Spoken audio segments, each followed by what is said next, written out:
بسم الله الرحمن الرحيم. الحمد لله رب العالمين، وأصلي وأسلم على المبعوث رحمة للعالمين وعلى آله وأصحابه أجمعين. أما بعد، كبجمتوتا أمة إسلاما، أهنئكم بعيد الأضحى المبارك لعام 1447 هجري. كل عام وأنتم بخير، عاده الله علينا وعلى الأمة الإسلامية باليمن والبركات. كبجمتوتا أمة إسلاما، bakka jirtan hundatti baga rabbiin ciida adhaa bara 1447 isin gahe. Ciida barakaa, ciida milkii, ciida gammachuu rabbiin nu haa taasisu. Manni marii dhimmoota islaamummaa yeroo ciida kanaan baga isiniin gahu isiniin jedhu, inni kun ciida milkii kan barakaa kan khayrii guddaa of keessatti qabatu ummata islaamaa hundaafuu akka ta'u hawwaatiin manni marii dhimmoota islaamummaa yeroo inni kun adeemsifamaa jiru kana wantoota gugurdaa adda addaa biyya keenya keessatti kan argamuu fi kan wal qabatu waan ta'eef gammachuu adda addaattu yeroo kanaan wal qabatee kan argamudha. Inni biyya keenya keessatti yeroo baay'eedhaaf kan adeemsifamaa turellee yoo ta'e, kan ammaa immoo kan as duraatiin wantoota hedduutiin kan gargar tahudha. Yeroo manni islaamaa kabajaa mirga isaa, amantii isaa, aadaa isaa, safuu isaa haala gaariidhaan, mirga isaa haala gaariidhaan argatee jirutti waan ta'eef.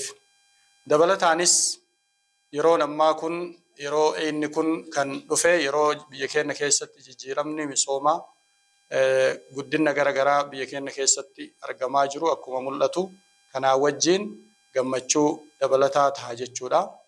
Dabalataanis yeroon inni arafaa baranaa fi kun yeroo biyya keenya keessatti filannoon biyyoolessaa guyyoota gabaabduu ciidarraa baanee adeemsifamu waan ta'eef ummata islaamaatiif yeroo addaati. Yeroon kun yeroo ummanni islaamaa mirga isaa kabachiisuudhaaf, namoota isaarraa barbaachisu mirga isaatiin dhaabatu filachuudhaaf qophaa'ee jiru waan ta'eef ummanni islaamaa gahee isaa mirga isaa kabachiisuudhaaf akkasuma dirqamaa fi waajiba isaa bahuudhaaf filannoo kana keessatti gahumsa dammaqina guddaan bahuu kan qabu tahuu asumaan ummata islaamaa hundaa yaadachiifna. Gara biraatiin ammoo manni marii dhimmoota islaamummaa magaalaa Shaggar erga amaanaa ummata isaa irraa itti gaafatamummaa fudhatee halkanii guyyaa hojjechuudhaan hojii baay'ee hawaasa islaamaatiif barbaachisuu irra kan jiru tahuun beekamaadha.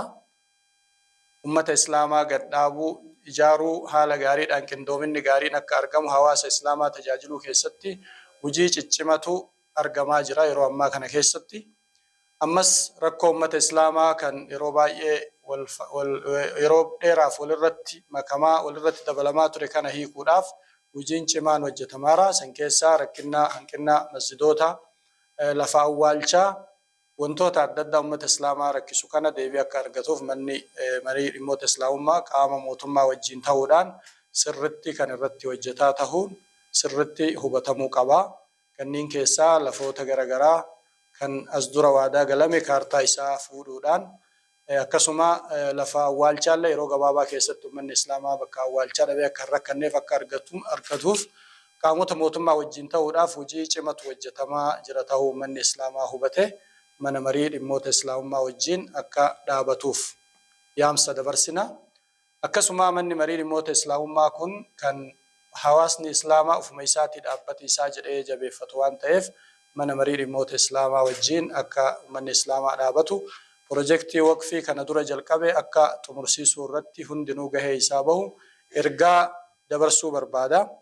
Kan biraa ammoo yeroo ciida kana ciidessinu, ciidni kun ciida addaati. Ciida fixrii irraallee kan adda isa taasisu udhiyyaan keessatti kan argamudha. Sunnata abiikum Ibraahim, karaa nabii kennaa nabi Ibraahimii kan ta'e udhiyyaa qaluun ji'a kana keessatti alayhi salaam waan ta'eef karaa nabiyyi kennaa akkasuma nabiyyiin kennaa alayhi salaatu wassalaam itti ajajan udhiyyaa qaluun faayidaa baay'ee kan qabu waan ta'eef sanniin keessa udhiyyaan tokkoffaa ajaja rabbii awwaatanii waan rabbiin itti nama ajaju akkuma rabbiin nabi Ibraahim alayhi salaatu wassalaam rabbii isaati awwaatuuf jecha ilma isaa gorra'ii qalii jedhee jennaan akkasumatti fudhatee eegasii rabbiin wafadaynaahu bidhibhin adhiim وان قدا هولا قدا سمير راق أبو ميدو في سسن قرأ سواب سنين أدهيان كرا قدام تجتشودا كناف أدهيان كرا نبيك إن عليه الصلاة والسلام اتجاجني في نبي إبراهيم كرا قدام وان تيف أدهيا كلون أمة إسلام الرانا مكابوهن درا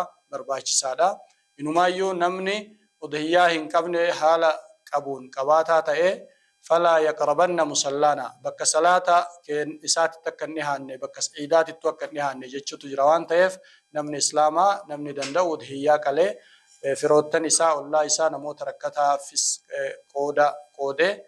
قودة كيساك كارغتن غمچو عيدا كنرت هندنو أكا قودة فرط تاسسودا فايدة بايئ كبوان تيف ودهيا كلون برباچي سادا akkasuma wantoota adda addaatiin firoota ofii yaadatu rahima ofii sufachuu yeroo kana keessatti ciidatti wal zayyaruun wal dubbisuun gammachuu waliin qoodamuun barbaachisaa waan ta'eef akkasuma namoota rakkataa yatiima araamila kanniin qarqaaruudhaan akka shari'aan islaamaa ummata islaamaa ajajatti ciida kana gammachuudhaan hundi keenna waliin akka qooda fudhannu ta'uun barbaachisaadha. Kan biraa ammoo amantiin islaamaa amantii nagahaati akkuma maqaa isaa ummanni islaamaa gahee amantii keessatti nagaha buusuu nageenya biyyaa keessatti qooda fudhatuu keessatti gahee isaa bahuu qaba jechuu ergaa dabarsuu barbaada. عيد مبارك وكل عام وأنتم بخير عيد جمّتشو كان ملكي كان بدادنا كان ملكي كان جمّتشو كان خير ربنا هاتايسو والسلام عليكم ورحمة الله وبركاته.